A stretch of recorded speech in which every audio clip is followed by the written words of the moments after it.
What happens when the world's most arrogant billionaires mistake the wrong woman for a helpless target?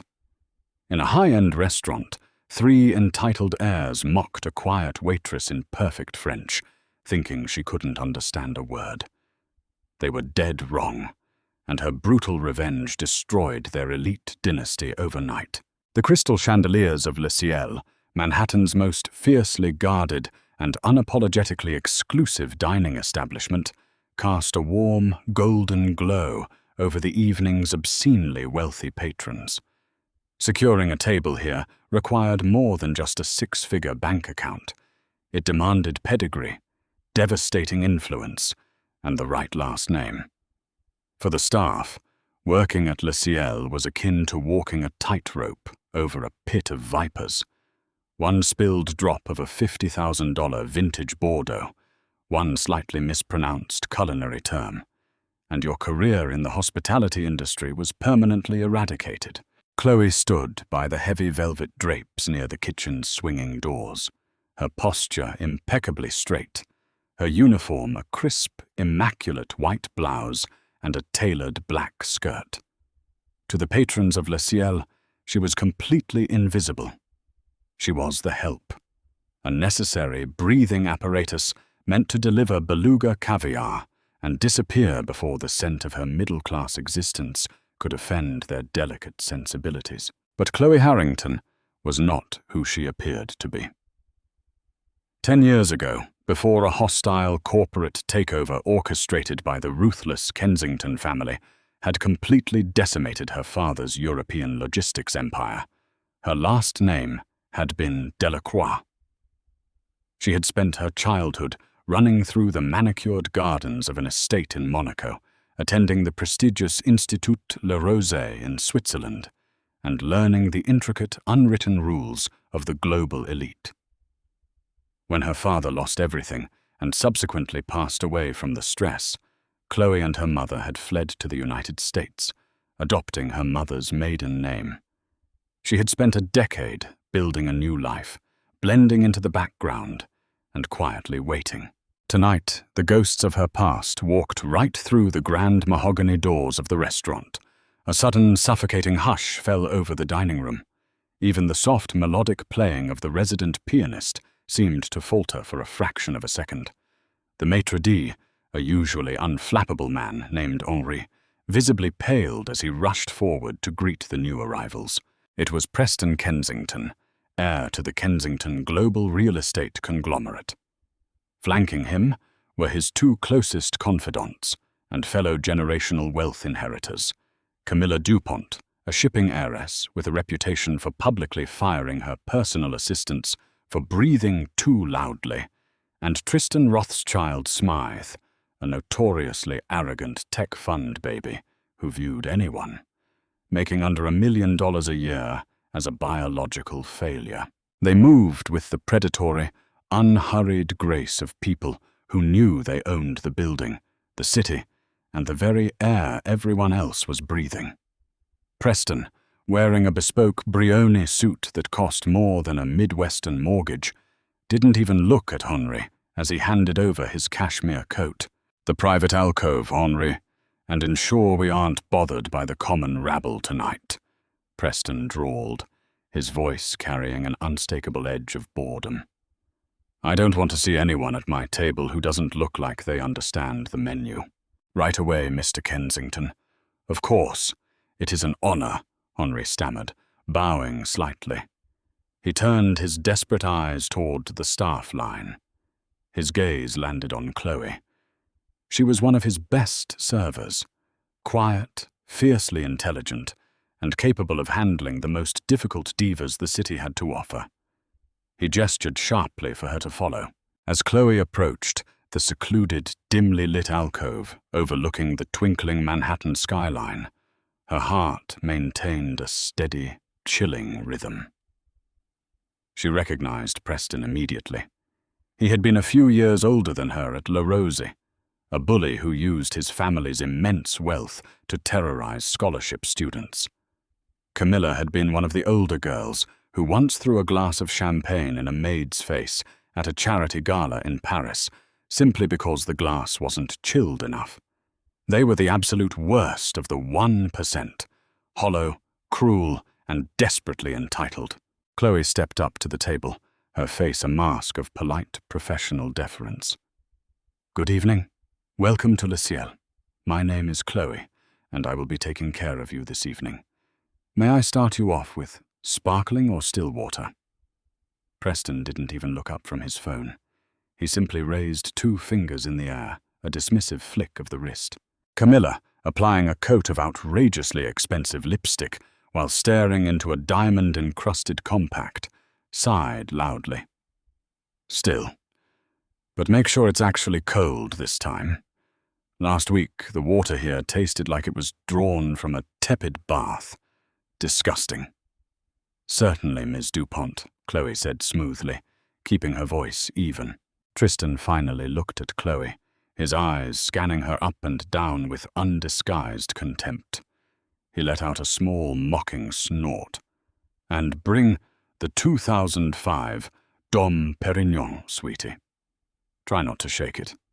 I know holding something that costs more than your college tuition might make your hands tremble, but do your best."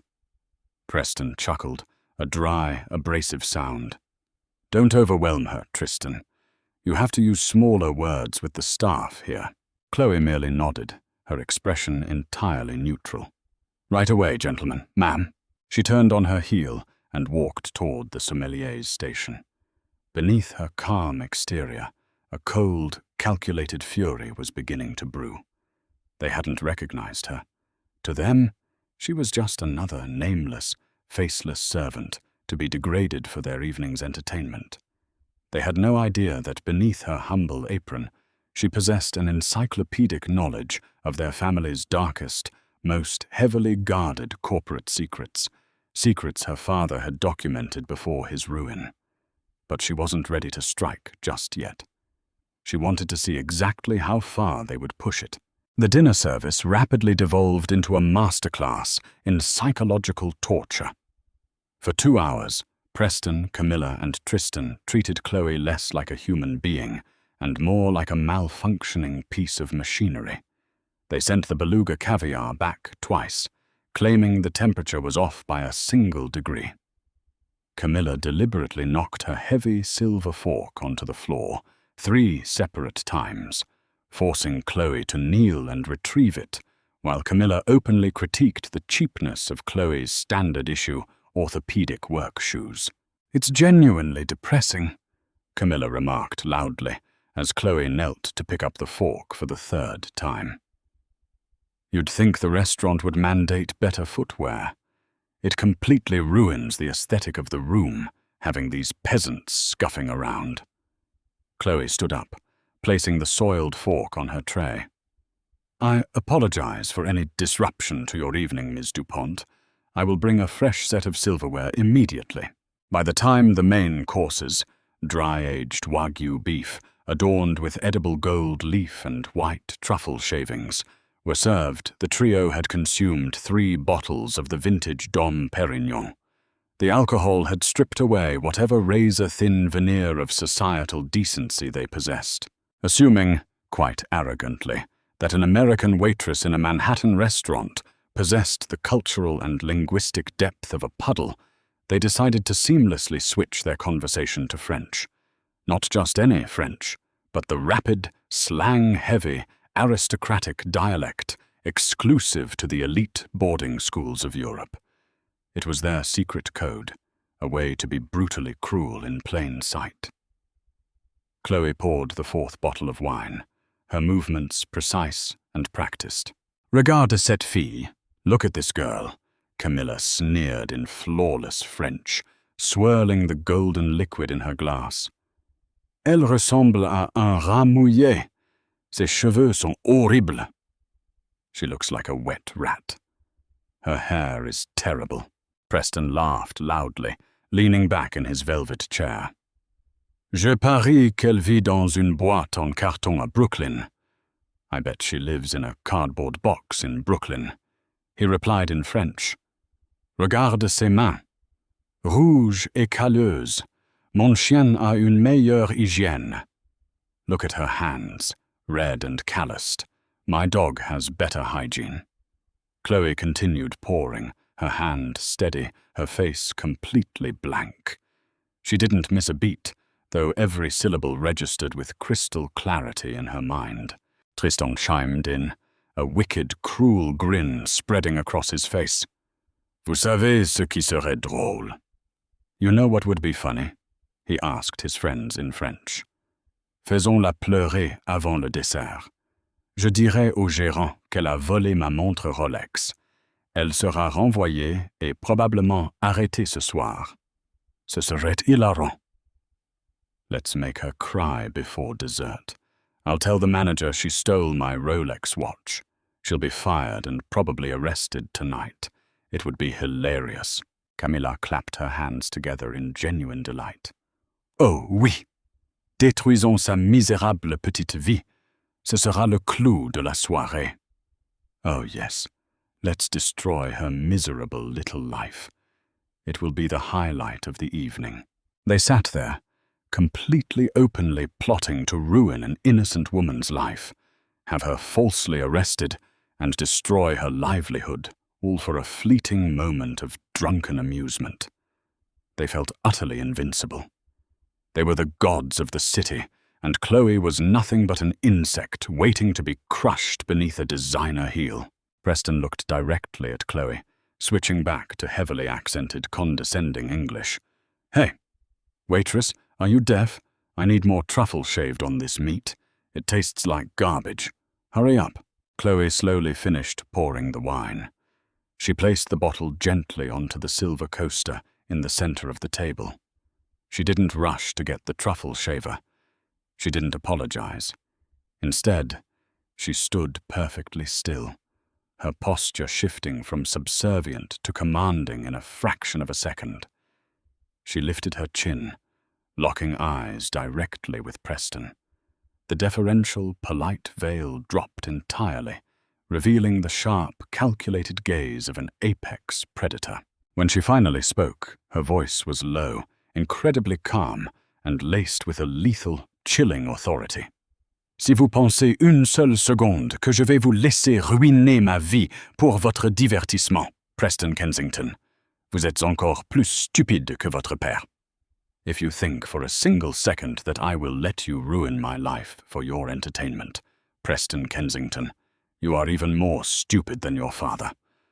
The effect was instantaneous and absolute. The color drained from Preston's face so fast, he looked as though he had been struck by a physical blow. Camilla gasped, her mouth falling open in a highly unladylike display of shock, her perfectly manicured hand flying to her throat. Tristan froze, his wineglass halting inches from his lips.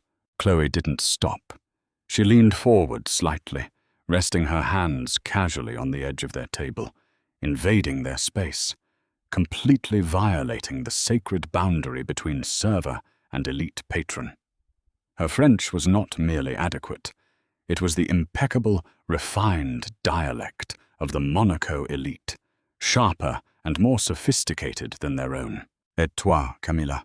And you, Camilla, Chloe continued, her eyes shifting to the trembling heiress.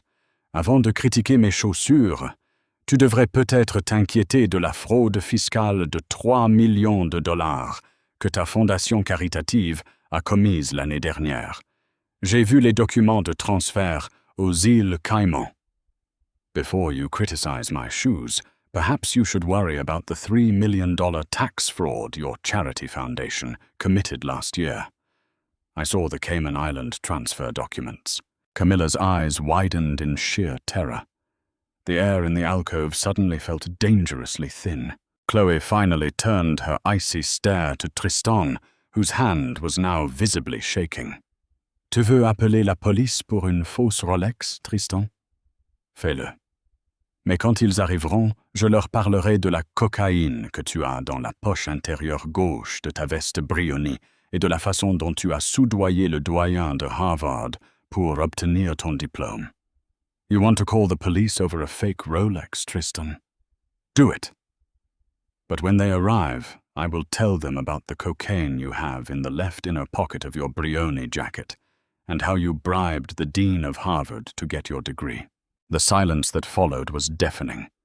The three heirs, usually so loud, so abrasive, and so powerful, were completely paralyzed, pinned to their seats by the terrifying realization that the invisible waitress holding the wine bottle wasn't just a fluent French speaker. She was someone holding the literal keys to their utter destruction. Preston swallowed hard, his Adam's apple bobbing nervously. "Who the hell are you?" he whispered in English, his voice cracking, entirely devoid of its earlier arrogance. Chloe offered a small, terrifyingly polite smile that didn't reach her eyes. She picked up her serving tray, tucking it under her arm with aristocratic grace. "I'm the woman who is going to take everything from you," Chloe replied softly. "Enjoy your wagyu. It will be the last peaceful meal you ever have." For what felt like an eternity, the only sound in the exclusive mahogany-paneled alcove of Le Ciel was the frantic, shallow breathing of Camilla Dupont. The thick, arrogant atmosphere that had surrounded the three heirs had been violently punctured, replaced by a suffocating, paralyzing dread. Preston Kensington, a man who had never been told no in his entire 32 years of existence, suddenly looked like a frightened, cornered animal. The expensive vintage wine sitting on the table, which they had used as a prop for their cruelty just moments before, now seemed like a mocking monument to their hubris. "You're lying," Preston finally managed to choke out, his voice a desperate, gravelly whisper. He gripped the edge of the table, his knuckles turning stark white. "You're just a nobody. A pathetic waitress. You don't have anything on my family. My father would crush you before you even made a phone call." Chloe paused, turning back slightly. The warm, ambient light of the chandelier caught the sudden, dangerous glint in her eyes. "Your father, Richard Kensington, is currently boarding his private Gulfstream at Teterboro Airport, attempting to flee to Dubai. Unfortunately for him, the Federal Bureau of Investigation received a highly detailed, heavily encrypted dossier 45 minutes ago. They are waiting for him on the tarmac." Preston's phone, resting face up on the pristine white tablecloth, suddenly vibrated. The screen lit up with the caller ID. Garrison Heirs, Chief Legal Counsel. Preston stared at the glowing screen as if it were a live grenade. He reached for it with trembling fingers, pressing it to his ear. "Garrison? What is it?" Chloe didn't need to hear the other end of the line to know exactly what the frantic corporate lawyer was screaming. She watched with cold, clinical satisfaction as Preston's meticulously tanned face drained of all remaining color, shifting to a sickly, ashen gray. His jaw went slack, and the phone slowly slipped from his grasp, clattering loudly against the fine china plate in front of him. They raided the headquarters," Preston mumbled, staring blankly at the wall, completely oblivious to his friends. "The SEC, the FBI. They have the offshore ledgers. They have everything." Tristan Rothschild Smythe suddenly sprang up from his chair, knocking his crystal water goblet onto the floor, where it shattered into 100 glittering pieces. Panic, raw and unadulterated, contorted his features. "I'm leaving," Tristan stammered, frantically patting his jacket pockets. "I'm not getting caught up in your family's mess, Preston. I'm out of here. Sit down, Tristan," Chloe commanded. Her voice wasn't loud, but it possessed a terrifying gravity that rooted the young tech heir to the floor. "If you try to walk out of those front doors, the two plainclothes officers sitting at table 4, the ones who have been enjoying the duck confit while keeping an eye on your left pocket, will tackle you to the marble floor. Do you really want to be handcuffed in front of the mayor, who is dining just 3 tables away?" Tristan's eyes darted toward the main dining room. Through the sheer curtains of the alcove, He spotted two broad-shouldered men in tailored suits calmly sipping espresso, their eyes locked directly on him. He collapsed back into his velvet chair, burying his face in his hands, letting out a pathetic, high-pitched whimper. Camilla, entirely broken by the rapid, brutal unraveling of her protected reality, began to hyperventilate. Tears streamed down her face, ruining her extravagant makeup and leaving dark, jagged streaks of mascara across her cheeks. "Please," Camilla sobbed, looking up at Chloe with a sudden, sickening display of sycophancy. "Please, I'll give you anything. My trust fund. I have millions in a private account. I can write you a check right now. Just don't tell them about the charity. My mother will disown me. I'll go to federal prison." Chloe looked down at the weeping heiress, feeling absolutely no pity. She remembered the countless employees Camilla had terrorized, the small businesses she had bankrupted for fun, and the sheer malice with which she had mocked a woman she deemed beneath her. "Your money is dirty, Camilla, and as of 10 minutes ago, those accounts have been frozen by the Department of Justice," Chloe said smoothly. She stepped closer to the table, her presence completely dominating the space. "You three thought you were untouchable. You thought your wealth was a shield that allowed you to treat the rest of the world like a personal playground to burn down. You thought you could mock me, humiliate me, and destroy my life simply because I was wearing an apron." Preston looked up, his eyes bloodshot, a mixture of rage and sheer terror swimming in his pupils. "Who are you?" he demanded again, his voice cracking violently. "Nobody has this kind of access. Nobody. Who the hell are you working for?" "I don't work for anyone, Preston. But I do have a memory," Chloe replied, her tone dropping an octave, becoming lethal and precise. 10 years ago, your father initiated a hostile, illegal takeover of a logistics conglomerate in Monaco. He bribed regulators, forged signatures, and destroyed a brilliant man's life to steal his legacy. That man was my father. Preston's breath hitched. "Delacroix," he whispered, the realization hitting him with the force of a freight train. "You're the Delacroix girl." "My name is Chloe Delacroix," she stated, the name tasting like victory on her tongue after a decade of hiding it. "And I have spent every single day of the last 10 years watching you, learning your networks, mapping your offshore accounts, and waiting for the perfect moment to pull the linchpin. You handed it to me tonight on a silver platter." Before Preston could formulate a response, the heavy mahogany doors of the restaurant burst open. The subtle, refined music of the pianist abruptly stopped. A squad of uniformed NYPD officers, flanked by federal agents in windbreakers, marched into the dining room. The elite patrons of Le Ciel gasped in horror as the agents bypassed the host stand and headed straight for the private alcove. Chloe smoothly stepped aside, blending seamlessly back into the shadows of the velvet drapes as the agents swarmed the table. "Preston Kensington, Camilla DuPont, Tristan Rothschild Smythe," the lead agent barked, flashing a gold badge. "You are all under arrest." The morning after the arrests at Le Ciel, the sun rose over a Manhattan that had fundamentally shifted. The financial world woke up to a seismic shockwave that dominated every major news network, newspaper, and social media platform across the globe. The front page of the Wall Street Journal featured a massive, glaring headline: "Kensington Empire crumbles. Federal raids, massive fraud, and the heir in handcuffs." Beside it was a high-definition photograph of Preston Kensington, stripped of his bespoke Brioni suit, wearing a bright orange holding cell jumpsuit, looking utterly terrified as he was led out of a federal courthouse. The collateral damage was instantaneous and catastrophic.